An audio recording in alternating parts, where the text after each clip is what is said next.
but there's crisis coming to this country. Fuel, petrol will be one of the causative agents of revolution in Nigeria because we can't explain it.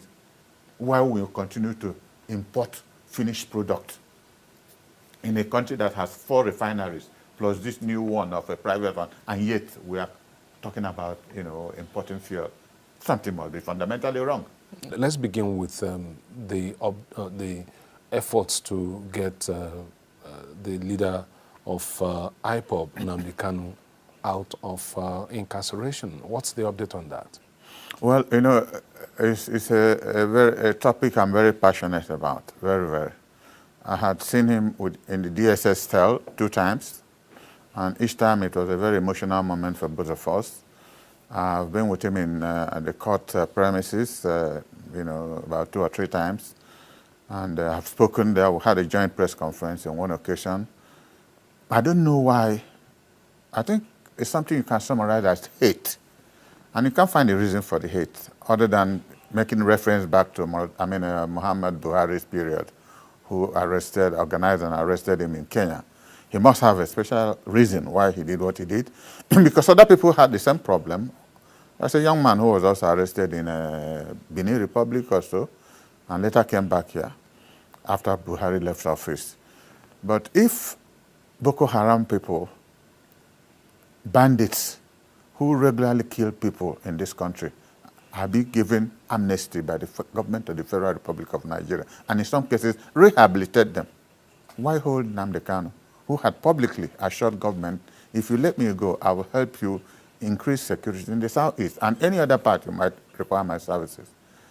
They would have taken a risk on that. But as we speak, they are still granting amnesty to Boko Haram people who kill hundreds of people on a regular basis. Why hold him? Do you remember when last you heard of somebody dying in the southeast because of Nnamdi Kanu? That's a long time ago.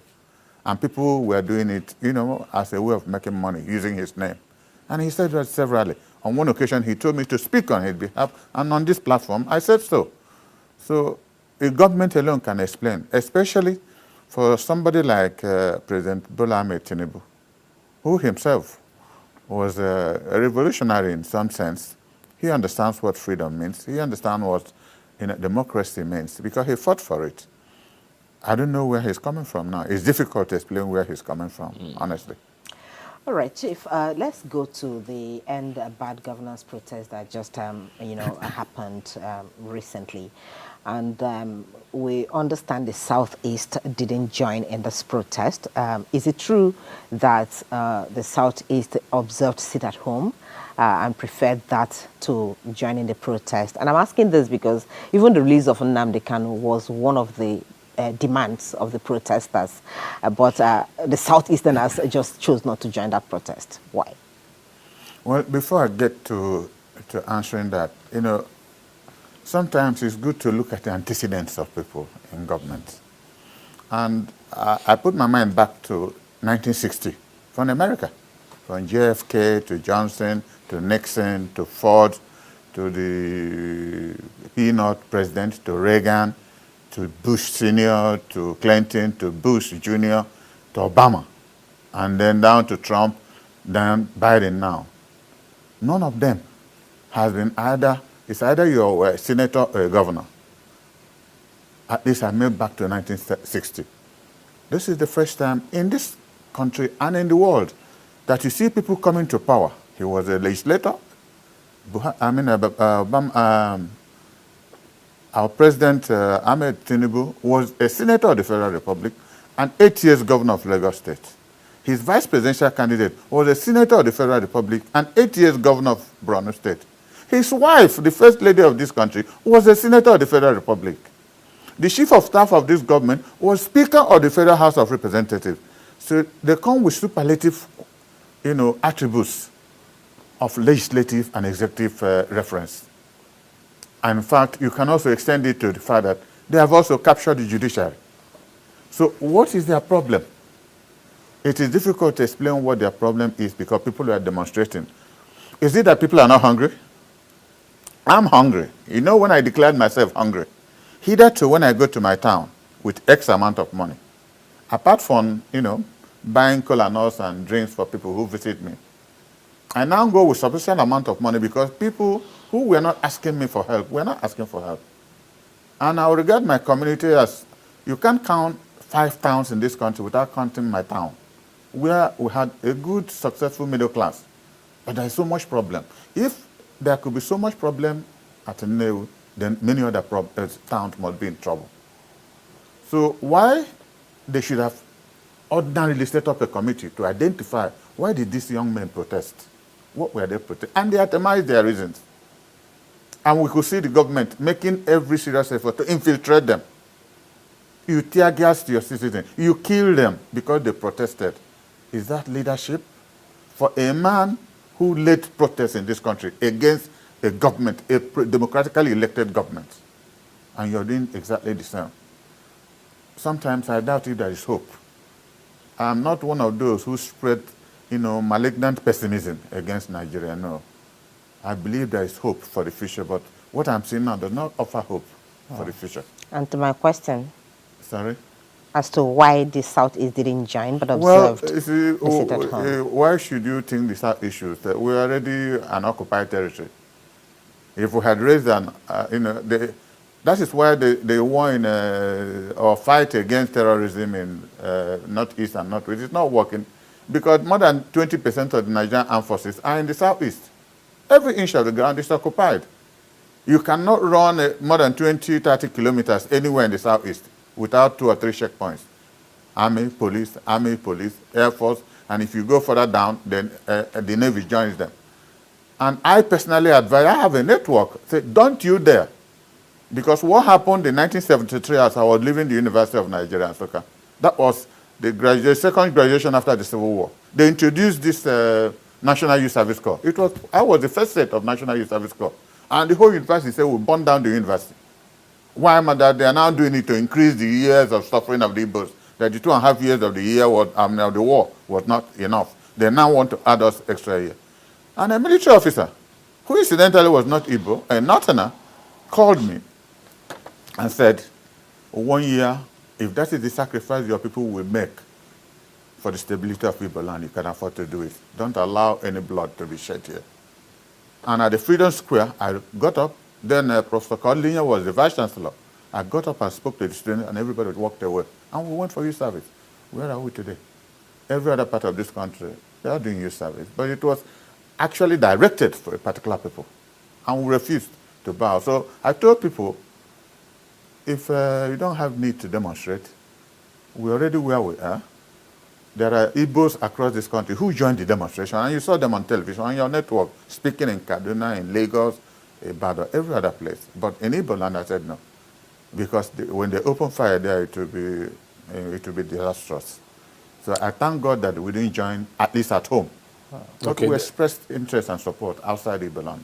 Chief, the protest has held, and I think it was on Sunday morning after the protest. I think that was day 4 of the protest that the president came out to speak to the nation about the protests. How do you, I'm sure you listened to that speech. Yes. Well, I watched it live, and I watched the commentary of many people. I think it was Wole Soyinka who said it was rubbish. Yes, that's the word he used. And so many other people. Afani Fere condemned it in totality, giving it different reasoning about true federalism. That was not what the president was talking about. I would have expected somebody at that level where your citizens, under your own watch, let me not say under your authority. I don't know how they give authority to the police to act. Police will tell you they're acting in self-defense when they see that they are being attacked. But we also saw the police with vehicles, pro-government demonstrators coming to the stadium. We saw them being, your network showed them being given money, and they infiltrated and joined the regular, the honest protesters, and they started tear gassing them. So what I'm saying is that it's difficult to explain why the president on that speech would not have said, okay, you have demonstrated, you have protested, because protest is about, problems, unresolved grievances. That is what protest is all about. If I say that, oh, Kunle and Nkoli, what you're doing, I start protesting here. It's one man protest, but there's something I'm trying to emphasize for people to notice, to take notice of. You would have itemized, first is hunger. that they are hungry. Is he telling me that he lives in London, and he doesn't know that his citizens are hungry? So I'm setting up a committee in the next 4 days to address this. For all the items you listed, give me 2 months to start effectively addressing them. That would have meant something to, even if you didn't finally do it in 2 months, people will know that you're actively and seriously reacting to the protest. But when you look at his broadcast, it was neither here nor there. He couldn't be bothered, as if he was, how can really they be bothered? How many times has he been in Paris? That was the last time he was there, for about almost 2 or 3 weeks. So some of them rule us from foreign land, go to Dubai, and they won't create a Dubai, Paris here. Or they will always run into the plane and go there, shamelessly, I must say. So I would have expected him, directly answering your question, to itemize the demands of the protesters and address them, which wasn't done. Now, one of the demands of the protesters is the reversal of fuel subsidy removal, that government should bring it back.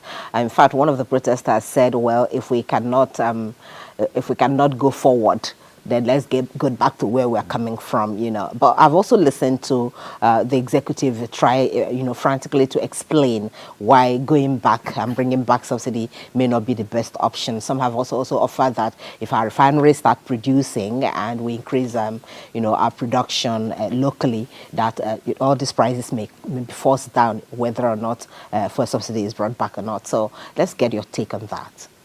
Look, what Tinubu has done in the past couple of weeks is what I call situational politics, the politics of convenience. How can you go to, what square do we call it in Abuja here? Eagle Square, what? What is the square where they normally do parade here? Eagle Square. And you make a pronouncement, you're removing subsidy.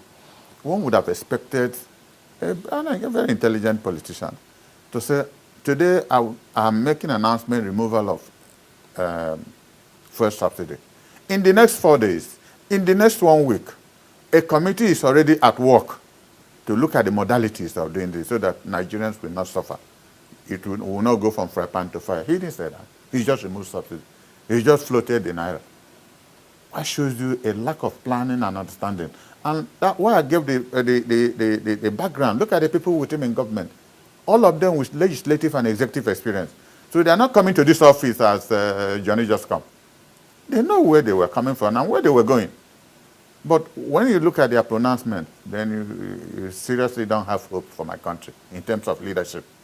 It's a big pity. In other words, you're supporting, bringing the petrol subsidy back, or getting other, it depends on other things done to cushion the impact. I have never been in the oil business, but I have known many people who feed out of the oil business illegally, corruptively. Most of the corruption in this country is in oil. It is a way of life.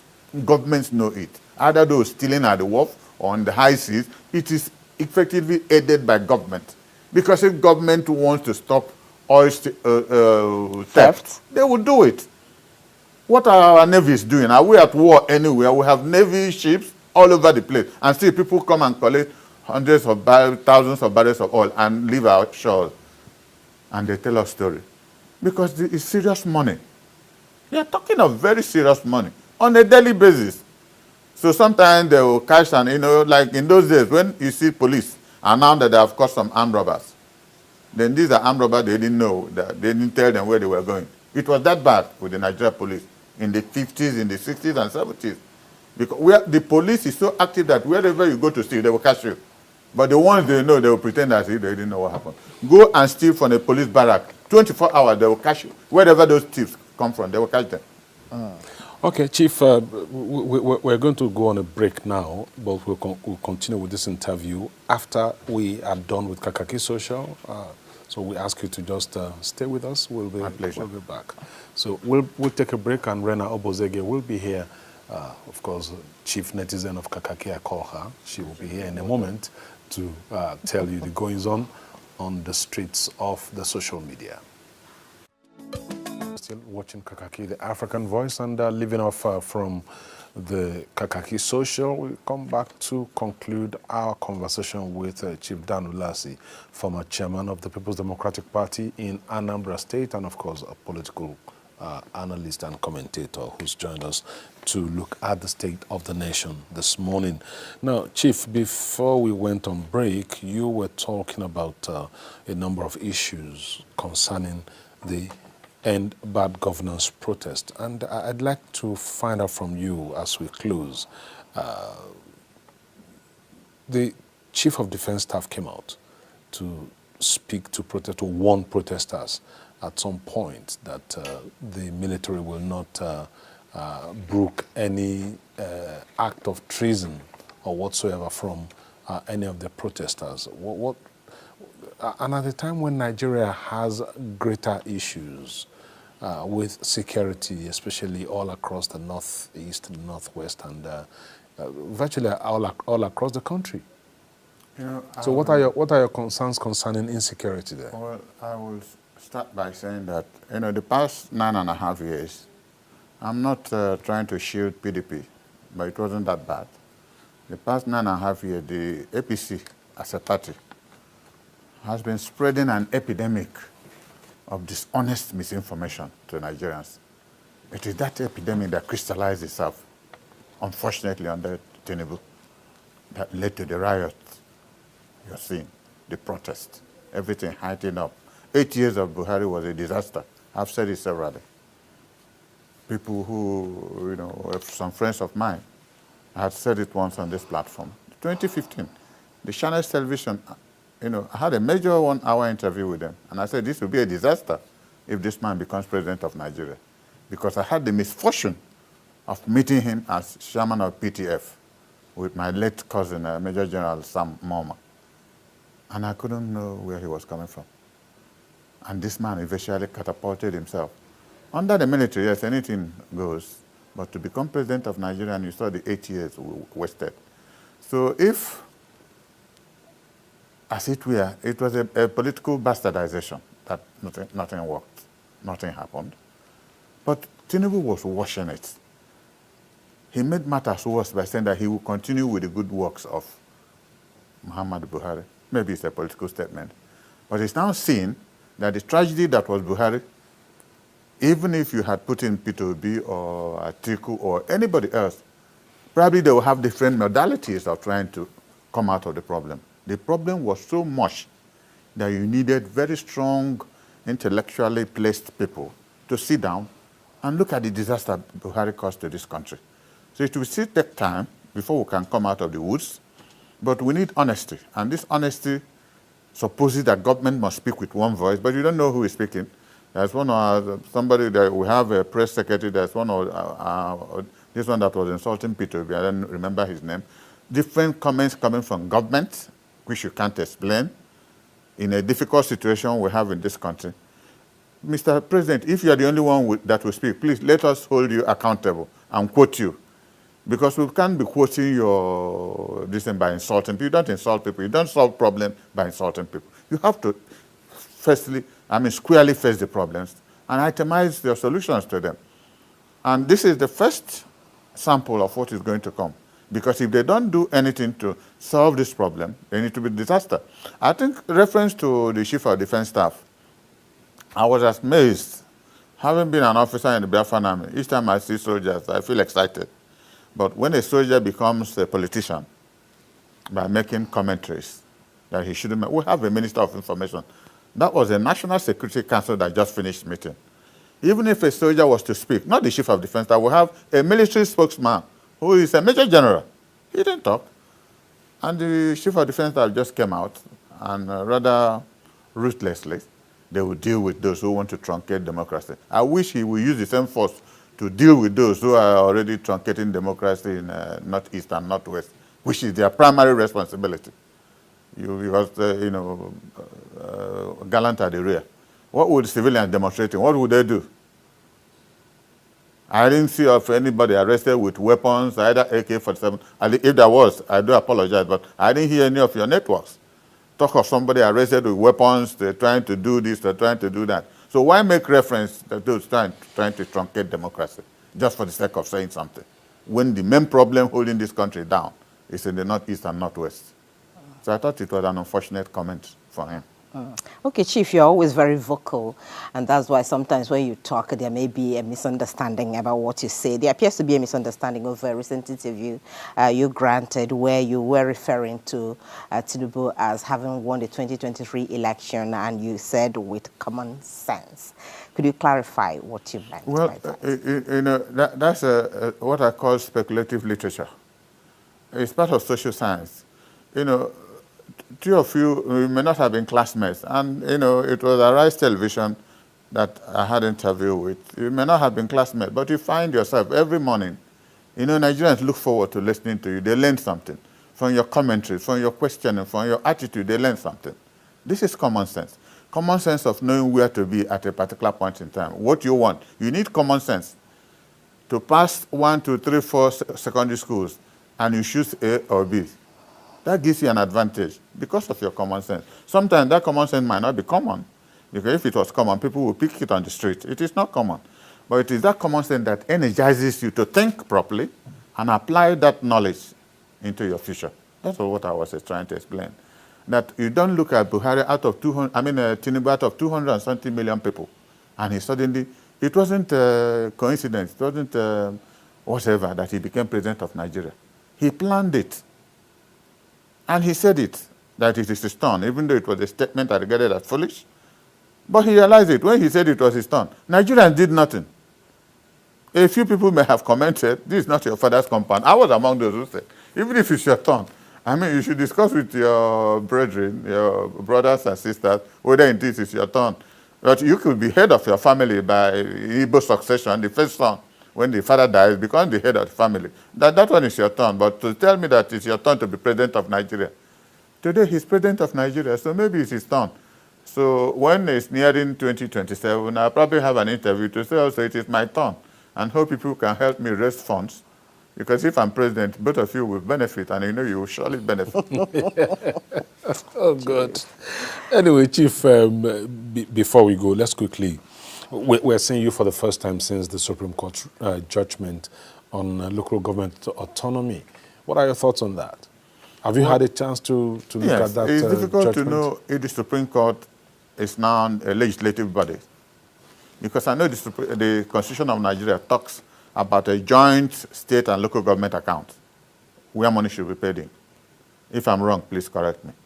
I know the Constitution of the Federal Republic of Nigeria says money from local government will be paid into a joint account of the state and the local government, where even the state government will pay in some money, and they share it for the purposes of development in the local government. So what was the Supreme Court trying to do? Create or explain, because their job is to explain the Constitution of the Federal Republic, if there is conflict. Interpret. To interpret it, as it were. So was there any conflict that they were trying to interpret? That money should be now paid direct to local government. How about the Constitution that said there is a joint account that money should be paid in? Because if that one is allowed to stand, the Supreme Court can also, one day, maybe the government goes to court, and they said the INEC should conduct direct elections in local government, in states. It is possible. Because if nobody challenges this, that's a constitutional provision. That says you pay money into this account. And the Supreme Court says, no, now you pay direct to local government. Exciting as good as it is, but that's not the constitutional process. That's a process to have changed that, and it's not the responsibility of the Supreme Court to do that. But the Constitution also recognizes the local government as the third tier of government. Yes. Recognizing that it still says money for local government should be paid into a joint account between the state and the local government. The Constitution does not say money should be paid directly to them. So why did the Supreme Court create that? I'm not an attorney. So if I'm wrong, I apologize, but at least I understand simple English, and I read it well. So I didn't see why. It's a very dangerous precedent they have set, because if they have to explain out Nigerian Constitution as it is, convenient for them, they will use it in some other areas that any other, mischievous government will want to, and it becomes a one-party state. That's what happens in Soviet Union, where they have a democratic centralism. Just like you see the young men demonstrating, carrying flag. I was listening to people. It's a simple explanation that capitalism has failed. They want socialism. They believe the socialist system in the East Russia, China, and all the rest of them, that people have free food, free accommodation. That is what the Russian flag was indicating, that Russia has nothing to do with it. It's just the nature of the government there that, people go hungry in the West. They don't go hungry in the East. True or false, but that is the belief we have about socialism. So those especially in Kano and Kaduna, carrying flags of Russian flags, it's just giving us an indication that it's an alternative to the system we're operating now. And that system is better to them. It's untested in this country, but true or false, they have a reason. And you don't challenge somebody's personal views. Okay, we'll be going in just a minute or two, but let me ask you what you think the government should do now to address the demands of the protesters, at least to ensure there's no other protests regarding bad governance in the country, from your own perspective. You see, when you combine what I'll call, bad political participation or bad political thinking, you combine it with an unyielding wave of arrogance, it leads to political blindness. You are wrong, and you know you are wrong. You're trying to justify it. There's nothing else God's government can do if sincerely they love this country. They love the people of this country. If for the president to now go back, sit down and look at all the demands of Nigerian people, including me, and set out committees, announce committees. They haven't done it yet. Announce committees outside the Federal Executive Council that will address this problem and give them time lag. That's the only solution. There's no other magic. And then Nigerians will say, oh, he is seriously now addressing the reasons why people protested in the first place, so that we'll avoid this unnecessary killing, unnecessary tear gassing of people. That's unfortunate. The CNG buses are already being rolled out, the hybrid buses. Isn't that? I said the government has already released about 100, right? No, 30 actually. 30 CNG buses already, a hybrid. Well, I haven't seen. I live in Enugu. I haven't seen one.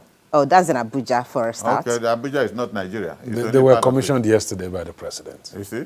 And they have been making noise about it for the past 1 month. That about, there are hundreds, the news, I heard even from your station, hundreds of it have been released to states. And I have taken time to go around, saw the government in Enugu. I haven't seen one. Because if a government should do something like that, in a day, you make sure, even if you're sending one, make sure you send one to the 36 states, so that you get to any capital city, you see one of such buses or whatever they are. But, to anticipate without any reality, it's even more dangerous than not doing at all.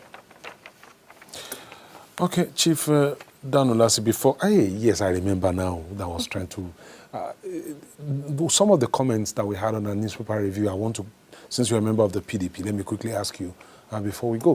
One of our reviewers did say that he wasn't sure that the PDP was still the vibrant party that it used to be, and he said that in reference to the goings-on in River State, wondering why the PDP would allow such goings-on to happen in a state of that has that level of importance to the PDP.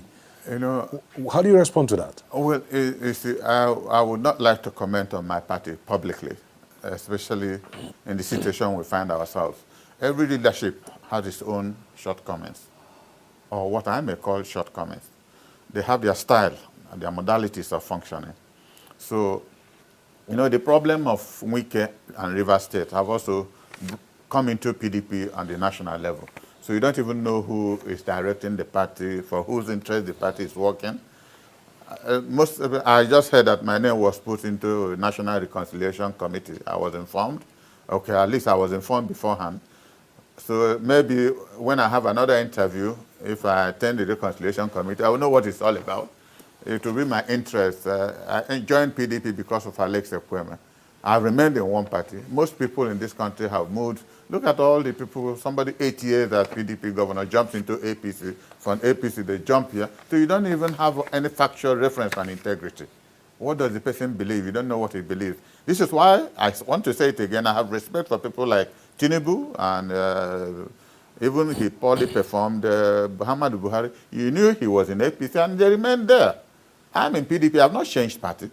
But that does not stop me if my party brings up a bad candidate, I'll support another candidate. That's an individual preference. But Chief, how do you think this impacts on internal party democracy? Because the bedrock of democracy actually is the political parties. Yes. Now, how does this impact on the parties Even in the generally? political party, It's not just the PDP now. There's free will. You have right to air your own view within the constitutional process of the party. It is not an anti-party activity. When the party makes it impossible for its members to express their view, that is when anti-party starts. Like you're in a primary. Some group of leaders must have decided that Kunle will be governor in Anambra State. And they don't give the others the opportunity to express their voting right. That is when problem begins. And it is the party that begins that kind of problem. So ordinarily, I don't think we have any problem other than style of leadership. So basically what you're saying is that the problem is with the practitioners, not with the parties. Not with the party. Nothing has changed in PDP. Nothing has changed. Even with all our problems, like I said earlier, we have 13 state governors. Recently, they were in Enugu for PDP governors meeting. I attended their dinner. And they were all very vibrant and happy, you know, looking forward. Most of them were saying, "Oh, God, why don't you come in and see what we can do to push the party forward?" I said, well, I'm getting old. I'm not as young as you used to know me. Let's, you know, encourage the younger ones to move forward and do something for the party. I don't believe that it has to be, you know, that kind of a regeneration of one, every time it's one group of persons. No, there has to be other people to be able to help. But if they are interested, they can ask questions and they will be directed how better to do things for the overall interest of the party and the country. All right, Chief, since we are talking about really state of the nation, let's go to the oil sector, even though I know that you're not an oil businessman. But the issue of refinery not working in the country seems to be one of the problems the country is having. Our own local refineries, we've been told severally that they will start operating. At the Port Harcourt refinery, in fact, we were told that before Yuletide, or was it after Yuletide, it will start working. And today, we are in August, you know, almost the year coming to an end without that refinery working. And then we also have another local refinery. We're told that the government even has a stake in it, which is that owned by Dangote. And today we're also having issues about whether crude will be given to Dangote or not. I don't know what you think about it as a Nigerian citizen, and how it is impacting the lives of the people. I will only make one statement. The corruption headquarters of Nigeria is in the oil industry. And it's so unfortunate that in all cases, the presidents of this country at various levels, PDP or APC or whatever, have also been oil ministers. From the military till today, probably more than $1 billion must have been set aside for Port Harcourt refinery.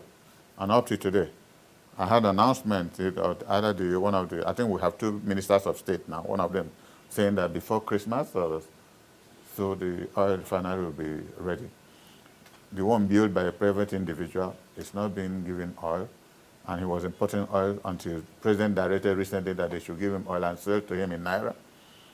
But if this is a country of some reasoning process, some intellectual content, if there are people in the oil-producing areas that have illegal, let me use the word illegal refineries, if I'm president of Nigeria, I'll be interested in knowing how they do this. I tell you sincerely. We have scientists in this country to help them. This is indigenous technology. To help them, energize it, make it better. They can even supply oil to the local communities. How can you believe that you go to part of Imo State, the whole of South, where there is oil, and they have long queues waiting to take fuel? Does that look exciting to you? So I'm not supporting illegality, but if illegality is part of innovation, that somebody is saying that I have oil in my land, and government is not refining, Port Harcourt is not working, LMA is not working, Kaduna is not working, Warri is not working, Kunde and Nkoli must be wrong somewhere. There must be conspiracy for this country to continue importing fuel, so people are sharing money. That is treasonable. That's what I call treason. And this might even lead to no serious, I don't want to use that word, but there's crisis coming to this country. Fuel, petrol will be one of the causative agents of revolution in Nigeria, because we can't explain it. while we continue to import finished product in a country that has 4 refineries, plus this new one of a private one, and yet we are talking about, importing fuel. Something must be fundamentally wrong. Okay, let's extend that into the other parts of the energy mix here. And you made a comment on the CNG buses that were released only yesterday. 20 or 30 of them were released yesterday and inaugurated by the president. What are your thoughts on the pricing of energy in Nigeria now? When you take a look at petrol, you look at diesel, you look at cooking gas, you look at electricity, and those are parts of the issues that the protests was about. Market forces are determining now the cost of energy and all such things. Even you go to the market to buy food, a lot of factors also affect the food you buy. Because that person selling food, if it's a woman using motorcycle, she buys petrol at a high cost, carries her food, comes to the market, has to increase, put the cost of the fuel, everything that she has paid extra money. You have to pay for it when you're buying your gari or rice or whatever. So it has a multiplicity of effects that unknowingly there is no statistical evidence to lay it down that this is how this price is. And when they rise generally everywhere. Which shows it's a vicious circle that government has to address. And it summarizes again what we said. There's no way government can address it than sitting down to set up serious-minded committees, not ministers, serious-minded professionals who will honestly tell government these are the problems, this is the way we can solve it. And if the president is willing and has the courage to implement such decisions, because one thing is to find out what the problem is, offer solutions, and nobody has courage to implement it. I think that's part of the problem of this country. Because we have, reports on virtually every aspect of Nigerian problem. In all the ministries, they feel everywhere. We would have paid billions of naira in one report, in one committee, something or the other. And yet the same problem continues reoccurring. And we look like fools. So there must be something fundamentally wrong somewhere that people don't want these countries to survive. That is my conclusion. Especially the one of fuel. I can't explain it. It's difficult. Nobody seems to understand exactly the workings, and we're actually expecting that we would have someone from that sector to explain to us what exactly the situation is, maybe later on the program. But then let's look at the protest in itself, because many people have actually wondered, yes, there's bad governance. And I remember that before this protest, the minders of the president actually begged Nigerians not to go on a protest, reason being that they felt it may be hijacked, by people, and then there may be issues in the country. And that actually happened true to their fears in some parts of the country. And then we saw looting of even government property, people and individual properties as well in some parts of the country. Is there a way, because you've been in politics for a very long time, is there a way really protests can be organized in a country without that side, bad side of the protest, which causes pains at the end of the day? There's serious protests going on in the United Kingdom presently because of killing of 3 young girls somewhere. I think they were stabbed or something. But that's a different style of protest. But it's also gone violent in some areas. You see, in a situation where you don't have statistical basis of making reference, who is protesting, who is not protesting, where is the person coming from, in a country where you don't even know, who are your citizens? What is our number? Are we 100 million or 200 million or 250 million? There are fundamental... We have a figure we are working with. No, but just listen to what I'm saying. When you tell yourself a lie, every other thing you do is a failure. Because that figure is fake. Have you gone to where census is being done in this country? The last census I spent well over 2 million naira sending people across, not just Igbo, across the country.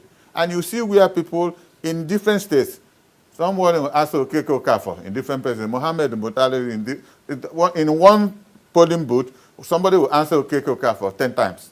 And it's been listed. So if fundamentally you start telling yourself a lie, just like if Kunle has a wife and 4 children, and you go and tell yourself that you have 10 children, how are you going to maintain them? That is what the country is doing to itself.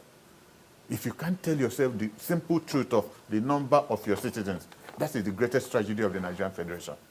And people look at it as very simplistic because everything, the more number you put out, the more money you get, because we are sharing money based on population and size of environment. These are yardsticks that are tragic. And, you know, because money is involved, what do? And it's organized from the highest level of governance. And it becomes difficult. Chief, I took part. I'm interested in this issue of population figures that you mentioned, because I was part of the 1991 census. Yes. And in 2006, at that time, I was on this program. I was already a journalist and monitored the conduct of the census that was held then. And one thing that was very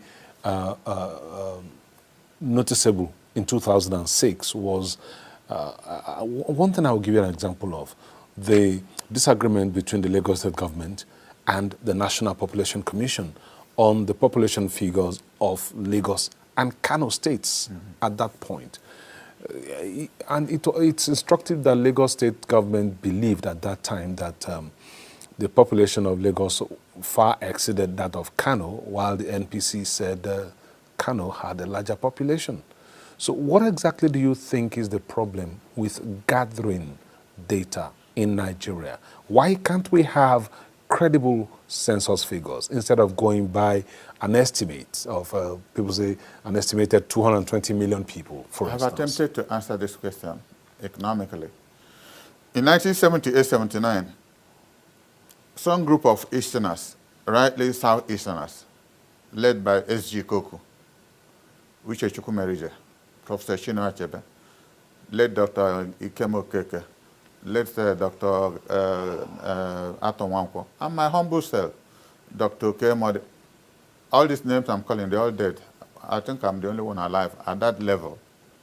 Decided to join Malam Aminu Kano. We analyzed the whole Nigerian political structure and believed. As a People's Democratic Party then? No. The People's Redemption Party. People's Redemption Party, sorry. And we believed that he was one of the old politicians that at least you have access to. Even if he took money somewhere, he had conscience. You can relate that this is a human being with conscience. So we all supported him. What happened? The population given to us in Kano was that we had 7-point-something million people to vote. And I was the chairman of the calculatory process of how we were going to form a government. And I said between Kano, Kaduna, and Borno that we will win majority vote.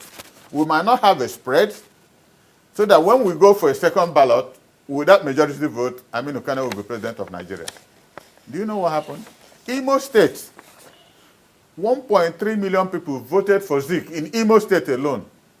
In Kano State, 990-something people voted for Manam Aminu Kano, a loved son of Kano State, where we had erased 6.8 million people. That's answering your question about the dishonesty, not only in Kano, everywhere. So if you fundamentally tell yourself falsehood about your own home, you're here, you're thinking of what do I do to this, my son, my daughter, my wife, you know the number. But at a state level, governor does not know the number of people he's running government after.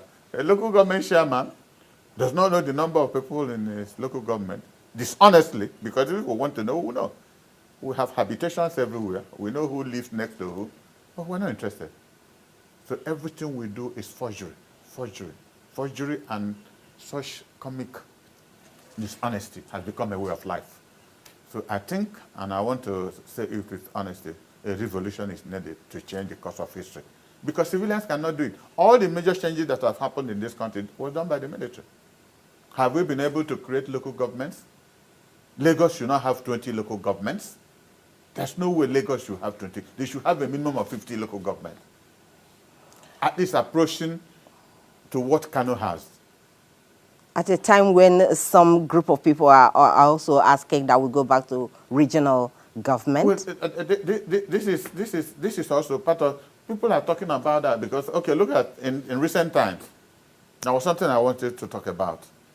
when I look at the president and his wife, I was watching on your platform.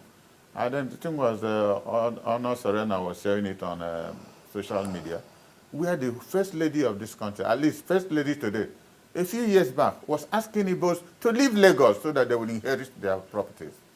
Today, she is supposed to be the mother of the whole country. I wonder what kind of mother he wants an Igbo man to be looking at her. If she has that perception that Igbos should leave Lagos. And now somebody was telling me something. I said, in 1951-52, when who later became Queen Elizabeth II came to Lagos, there was no vehicle, only a Juku, General Ojuku had a Rolls Royce. So that Rolls Royce they used to carry the Queen. And he was living at Iboshere. The Queen had to visit that place. Who is this man? That was how he was knighted in 1953. Who is this man with a Rolls Royce? That they didn't know. But the ambassador told her, you have a Rolls Royce when you come. Here she went to Kenya. It was in Kenya that the father died, and she went back and became queen. So what I'm saying is that this agitation for behavior patterns, singularly, economic, envy, we should not be. We have lived long enough for us to develop love. Most of my friends are Northerners and Yorubas I have met in politics. If you doubt, I'll call a telephone and tell you what is happening in any part of the Southwest, from NRC to PDP, and they will give me exact information. They also call me and I'll tell them what is happening in the Southeast. I can't tell them a lie. So why is it difficult for us to be able to arrive at a population figure for the nation? Because that's really my question. I've just exactly told you. Dishonesty generally? Dishonesty generally, because there's no honesty in distribution of amenities. So people that parties and government believe there is an NNPP in Kano. Took government for an APC government. When it comes to census, both the two governments will come together to make sure Kano remains the largest state in the country because of money. Why? A provision has been made in the Constitution that you distribute money based on population and size of territory, which is a proper thing to do if we are honest in gathering the figures. So if a state that otherwise maybe ordinarily should be 3 million, in 5 years they tell you they are now 8 million. And money is shared to them because they are now 8 million. So this inherent dishonesty has become genetic. And if something becomes genetic, it's difficult to cure. Because somebody succeeding you will want to do better than you did. How does he do better than you did? By telling more lies, doing more crime. Because these things are crimes. To say instead of 2 people, you have 10 people, it's a criminal offense. It is not proper. Okay, so still trying to, you may say it's generic, but we also believe they can be cured, when the right people, yes, are in power and want to do the right thing. So let's look at some of the suggestions that are coming. I asked at a time where people are talking about regional government, you're talking about creation of more states, which people have also said was part of the problem. The country has different states, different local governments. At the end of the day, everybody's running to Abuja without development in the regions. So that is one issue. Then the Patriots, the group called the Patriots also visited the president recently, and they are actually asking the president for 2 things: an executive bill to the National Assembly, which will talk about Constituent Assembly, and the whole idea is that Nigeria requires a brand new constitution. You've been in politics for a very long time. Do you think that is the way to go now? I don't think it's the way to go. The problem of Nigeria is not about constitution. If we implement 20% of what we presently have, this place will be like Dubai. Our problem is dishonesty and corruption. It's not the written word. Have we been able even to carry out the one that is written? The one that is written. So you write a new constitution, people will write it. Nigerians, the one we're operating now, Nigerians wrote it. It's not a white man. Even if they were organized by soldiers, are they not Nigerians? But tell me the one we are implementing. The problem of Nigeria is implementation, not in the document. Because people must find a way to sidetrack what is right to their convenience. And comes back to what I told you about, situational politics, the politics of convenience. This is good for my people, this one is not. That's why we need leadership with some strategic intelligence. If we don't have leadership with strategic intelligence, then we can't make it. There has to be standards. This is a country where standard doesn't mean anything. It doesn't mean anything that this is good. My friend, what you have just done, I give you a job and you didn't do it well, I should have the courage to tell you, Kunle, this is bad. But in 80% of cases, governors surround people around themselves that wake up in the morning, all they're telling him is that you are wonderful. Everything you're doing is wonderful. The day he falls out of it, those people will be the first to condemn him. This is why we have failure all over the place. Okay. So it is fundamental that we have to change attitude. It's attitudinal. And attitudinal also is genetic. We can consciously begin by talking to people, as we are discussing now. People are listening. People call me. You know, people call me and say, oh, thank you for saying this, for saying that. I say, it's not enough to say thank you. Those who are in government, we are now discussing, most governors are sleeping. As we are speaking now, 80% of governors in this country are still sleeping. If you ask them, they say, oh, they close down by 4 o'clock in the morning. Why should you close down by 4 o'clock in the morning? You must have a time lag of what you do. And in PDP in those days, I used to insist, you don't run a government beyond 12 midnight. Nothing will spoil the next day. So that you have a rest, be a human being, wake up at least 7 o'clock or 6:30 in the morning, prepare for the next day. How can a human being be working till 4 a.m.? What are they working? Sharing money. Sharing money, because there's nothing meaningful you will tell me that they are thinking about for the interest of this country. That's what up to today. 774 local governments. Kunle and Unkali, water is not running anywhere. Don't you think the time is coming for revolution? And you want more created. So that's the question. And they want more created. 36 states, water is not running for 2 hours in most of the state capitals. How about the federal capital? All right, Chief, you mentioned something that caught my attention in closing. You said political convenience. You said politics of convenience is what people are playing now. Situational politics. Yes, and if I remember correctly, I think I first met you in 2003, and you were chairman of the PDP in Anambra State. Then you've seen the People's Democratic Party at its finest hour, and of course at various levels of development when the party is not doing as well as it ought to do, as many people have commented over time. And I'd like to ask you to do something as a party elder. What advice would you give to the party leadership at this point? Because the party seems to be at some level, some crossroad right now. You know, there's one important thing in leadership. Leadership is not about speech making or attributes. It's about delivering results. And if you don't have courage, like you mentioned in 2003, you know, I was chairman of PDP in Anambra. And this station, even though my late friend was your chairman then, I had 5 different press conferences against the presidency of Olusegun Obasanjo on their attempt to kidnap Ngige. But you see, Obasanjo is a different type of Nigerian that people didn't know how we became very close later. Every day he sees me on television, as it were, insulting him, not really insulting him, but telling him the bad things he's doing. He cannot organize people to go and kidnap a state governor for whatever reason, because he wanted to change, he wanted something. And I made serious arguments. And one day I came into Abuja.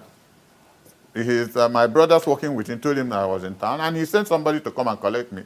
And they thought I would run away. I know I came. And for nearly 45 minutes, my first visit, he was looking at me, and I was looking at him. He said, "Okay, don't you think my face is familiar to you?" He said, "Me? Because you have been insulting me?" I said, "No. I have eaten with you." He said, "Me?" I said, "Yes." I said, "Okay, in 1970, myself and Colonel Akunobi surrendered under you.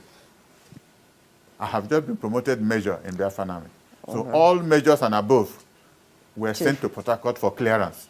All right. And you were the chairman of the clearing, and Danjuma was your secretary. So, and you were offering me to be given lieutenant in Nigerian Army. And I said the minimum I will accept is a captain." Chief.